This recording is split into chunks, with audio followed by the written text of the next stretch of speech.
Hola, hoy vamos a continuar con la política del saber y vamos a ver lo que llamamos la prehistoria del psicoanálisis, el psicoanálisis de Joseph Breuer.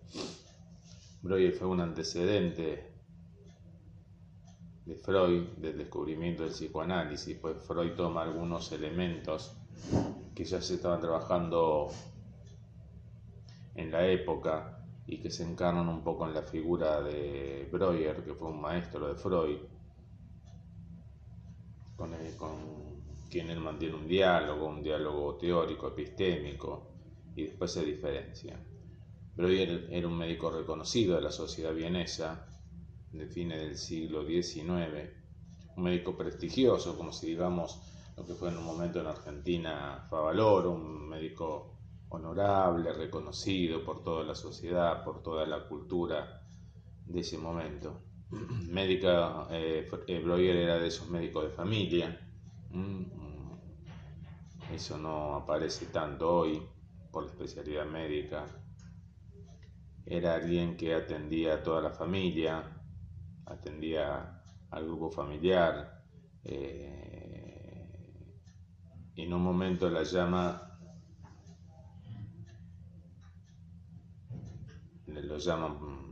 a él la familia de Anaó. Anaó, un caso que pasó a la historia porque es una ejemplificación clara que Freud después toma, si bien Freud no la trató, a Anaó, cuyo verdadero nombre es Berta Pappenheim, se supo después eso. Lo llama la madre porque ella notaba una tos, pero una tos nerviosa, una tos que no era algo que seguía de alguna manera un criterio, o diría un signo clínico, algo que meritaba que a ella le pase eso.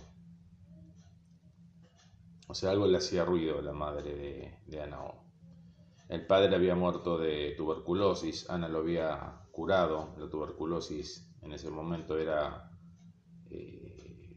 una enfermedad que no tenía cura. Fue epidémica también en su momento en Europa y en otros países. Cuando Breuer va a la casa, empieza a atender a la casa, empieza a notar esto.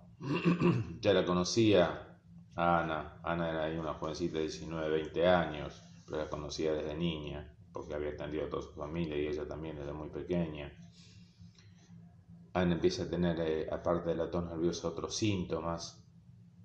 Se le paraliza un brazo, también tiene alucinaciones, ve serpientes en la pared, empieza a hablar en un momento en otro idioma, empieza a hablar en inglés, en un idioma,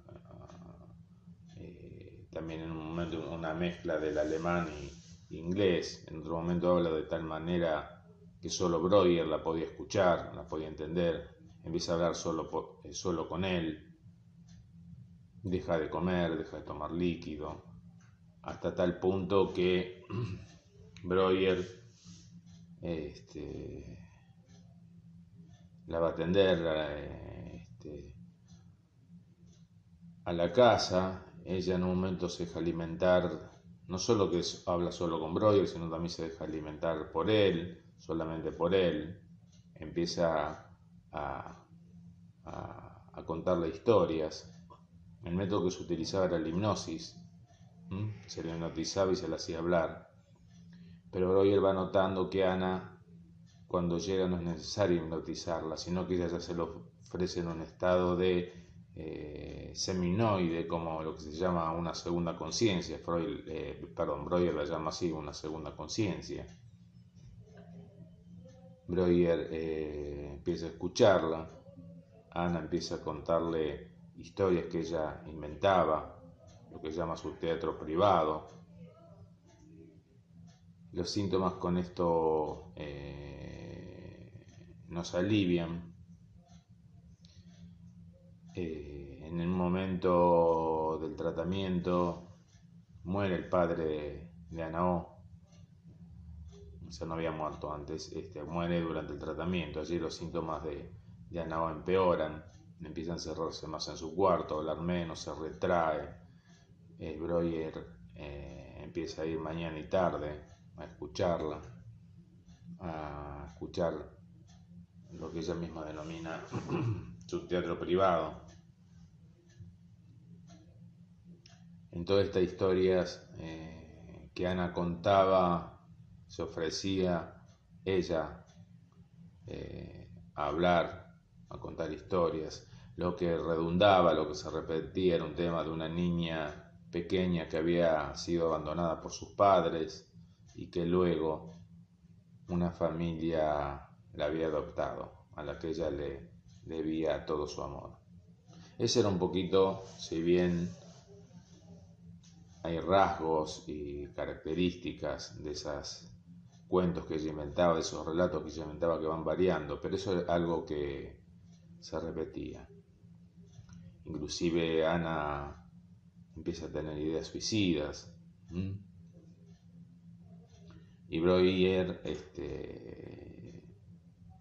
se dedica mucho a la atención de esta joven. En un momento ella no tomaba agua, entonces Breuer, en este estado de semiconsciencia, medio hipnoide, en el que ella se ofrecía, empieza a hacer un relato retrospectivo, empieza a recordar situaciones, escenas, y en un momento aparece en su recuerdo que el año anterior ella había visto a su mascota, a su perro, tomando agua de su vaso. Una vez que recuerda esto, Breuer nos cuenta que el síntoma se destraba y Ana empieza a tomar agua líquido nuevamente de su vaso. Este es un ejemplo, como tantos otros, de cómo Breuer operaba. O sea, a partir de un suceso, un síntoma, le hacía recordar hasta que llegaba a lo que se denominaba este punto traumático, que según él había dado origen a este síntoma. Y al tocar ese punto, el síntoma desaparece. La historia continúa, el tratamiento dura aproximadamente 1 año y medio. Ana empieza a mejorar nuevamente, habla solamente con él. En un momento, después de este intento de suicidio, también por recomendación de Breuer, ellos se mudan del lugar donde vivía en la ciudad a una casa de fin de semana. Breuer sigue visitándola. Ustedes van a leer en el historial. Está en los textos de Freud, está en el drive que le mandamos, en el caso de Ana O. Ana es diagnosticada como histeria, que era uno de los amos de la época que hacía ruido, porque manifestaba actos entre comillas anormales que generaban desconcierto en el momento, y eso había que poder dominarlo, poder cambiarlo, poder transformar esto en algo más adaptado también, entre comillas, a lo que sería una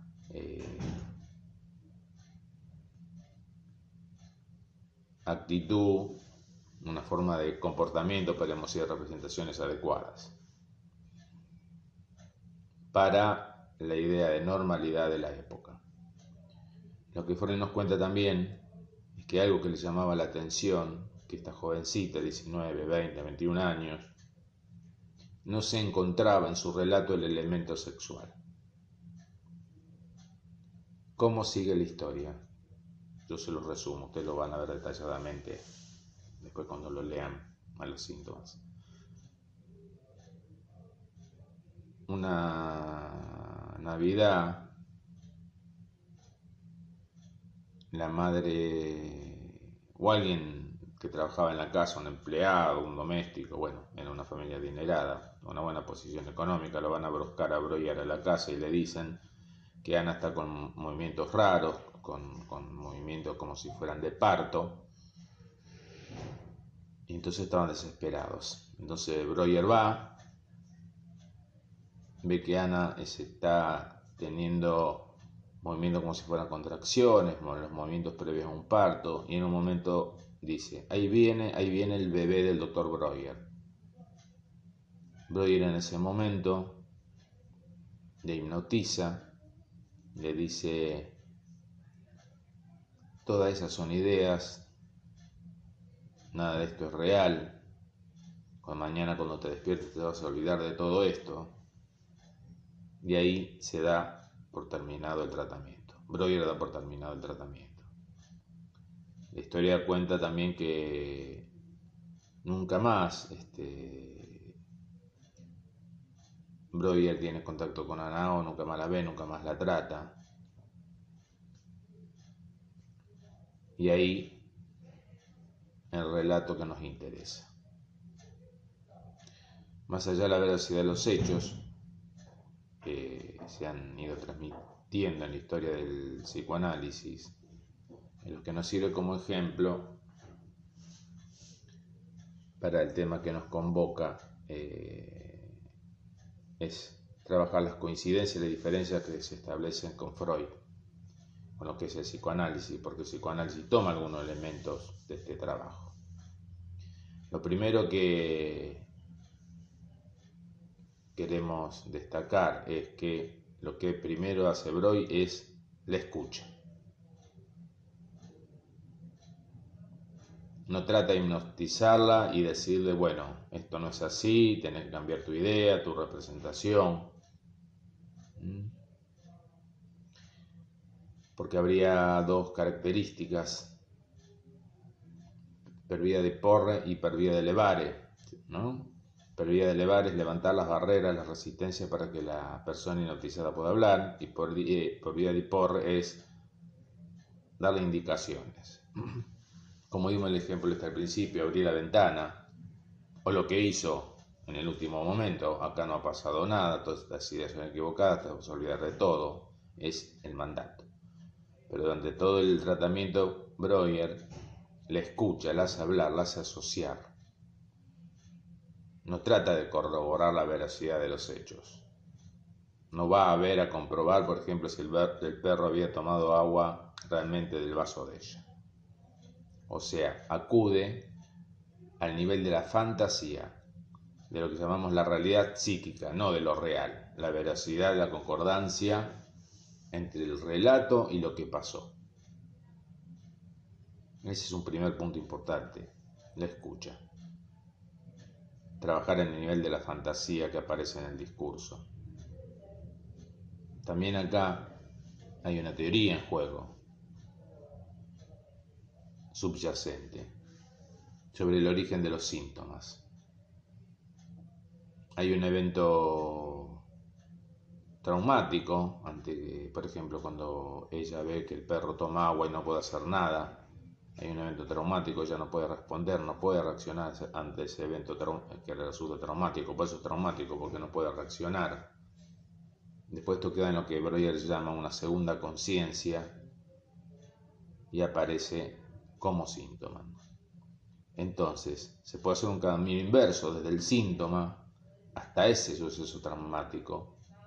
Y cuando el hablante llega a nombrar, a recordar, a revivir ese momento traumático, el afecto retenido, que no pudo liberar en ese momento, seguramente el asco, la bronca que le dio en ese momento, no lo pudo manifestar, al revivirlo en terapia, eso se puede liberar y el síntoma desaparece.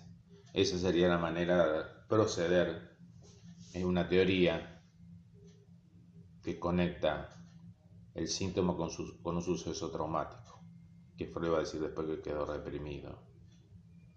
Y también hay un método, es una manera de trabajar, lo que se llamó el método catártico, hacer catarsis.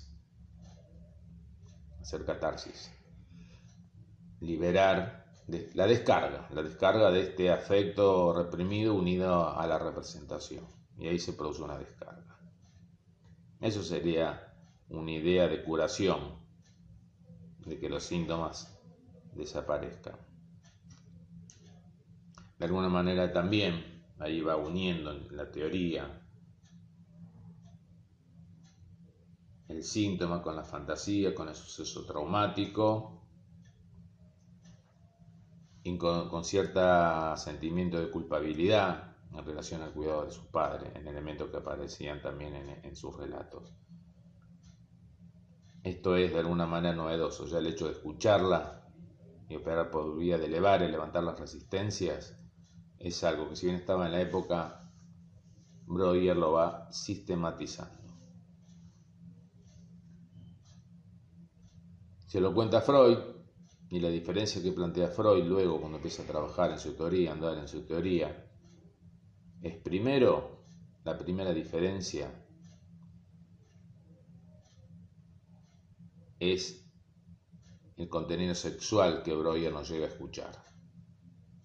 Freud dice que este contenido latente, esta segunda conciencia, en realidad él lo llama el inconsciente, opera la represión, como lo hemos dicho ya varias veces en varios videos, en la cátedra lo hemos transmitido también. La represión, y la represión es de un deseo sexual de origen infantil y reprimido.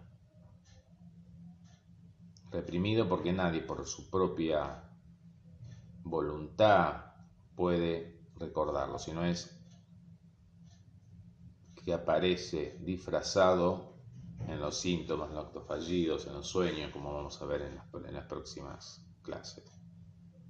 Entonces, la primera diferencia es que los contenidos reprimidos siempre tienen un componente sexual y también un componente agresivo. Eso lo va a seguir trabajando Freud a lo largo de su obra. Este elemento Breuer no lo cuenta, no lo tiene en cuenta, no lo puede escuchar. Y el otro punto importante del que Breuer no disponía, que Freud trabaja, es la transferencia, que es la relación que se establece entre quien escucha y quien habla. Es la relación, poner en el lazo con el analista, con el terapeuta, algo del orden del inconsciente, de lo reprimido. Esto es lo que no puede tener en cuenta Breuer, porque el psicoanálisis y Freud trabaja con esto. A partir de que alguien pone en la relación con el analista algo de su inconsciente, el analista lo hace trabajar, lo escucha y lo hace trabajar. Es lo que nos pasó en el caso de Hanau y Breuer. Esto, ahí viene el doctor Breuer, ese efecto claramente de la transferencia, de esta relación que tenía amorosa, ambivalente también, porque hay algo de lo agresivo ahí, ¿no? Con Breuer, y que Breuer no puede poner a trabajar, escucharlo. Ahí podría haber empezado la etapa del trabajo, del tratamiento con Hanau. Bueno, ¿qué quiere decir el bebé del doctor Breuer? ¿Qué deseo inconsciente está tratando de manifestarse? ¿Qué traumático, reprimido se está tratando de elaborar? El problema ahí es que Breuer le creyó. No sabemos qué interpretó Breuer. Supongamos que Breuer escuchó ahí un sentimiento amoroso, un deseo, lo leyó como un deseo sexual amoroso hacia él. Obviamente había una manifestación de un deseo del orden inconsciente, de contenido sexual y agresivo. Y en la transferencia indica que esto se hace ante el terapeuta, ante el analista, pero está relacionado con otra escena del orden del inconsciente, que no se pudieron poner a trabajar. No sabemos, especulamos, podemos especular, se mira de hipótesis qué quería decir esto que dijo Hanau. cuál era el sentido oculto, de ahí viene el bebé del Dr. Breuer, como en el sueño, donde Freud trata de encontrar el sentido oculto de los sueños. Bueno, acá también, en este acto de Ana y después en el acto de Breuer que se raja, hacerlo hablar, para encontrar por asociación, por recuerdo, empezar a desplegar un saber inconsciente. O sea, el tratamiento termina en el momento que podría haber empezado, por lo menos este otro tiempo de tratamiento. Entonces, ahí hay un punto importante a tener en cuenta, una diferencia importante, porque Breuer no contaba con este articulador teórico, que es la transferencia, y no pudo escuchar el elemento sexual, que está siempre presente en toda manifestación del inconsciente, que no sabemos cuál es. Eso es un punto ponerlo a trabajar, hacerlo trabajar, y hacer que el hablante asocie. Bueno, ¿qué se le ocurre con eso? ¿A dónde nos puede llevar? No sabemos. ¿A dónde pudo llevar? Si hubiera sido posible, y viene el doctor Breuer, no lo sabemos. Ni Breuer, ni siquiera Nao pudo saber qué quería decir eso. Tenemos que recalcar también acá, después Freud abandona la hipnosis, deja hacer hipnosis, prefiere que los pacientes hablen, asocien, porque decía que también que los efectos de hipnosis no se podían explicar a todo el mundo y duraban poco tiempo, o sea que los síntomas se repetían. Freud abandona la hipnosis y el método psicoanalítico tiene que ver con la asociación libre, no con la catarsis, porque la catarsis es una descarga, es descargar. No es una descarga, la práctica analítica no implica. Puede haber momentos donde alguien habla y se siente más aliviado, pero la transformación subjetiva se va produciendo a partir que el hablante se va encontrando con este saber inconsciente, se va encontrando con los sucesos, con su fantasía, con su realidad psíquica inconsciente, con su escena inconsciente que le ha marcado en su vida y que siempre también tiene un contenido traumático y que tiene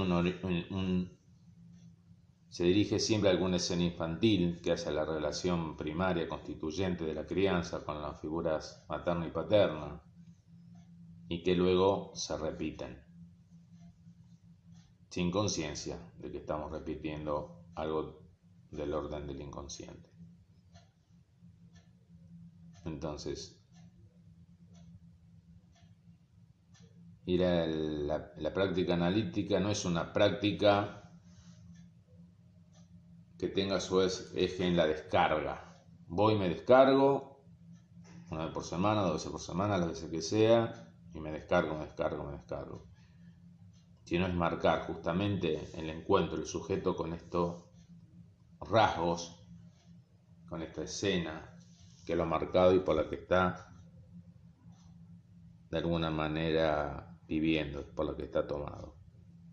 De esto hay que decir, se puede decir mucho más. Bueno, para eso está la carrera, para eso está la formación analítica, para eso está la práctica personal, singular, mejor dicho, de cada uno de nosotros. Porque si no, la práctica analítica se reduciría a estudiar psicología o a leer todos los textos de Freud, Lacan o quien elija, leyéndolo ya estaría, ¿no?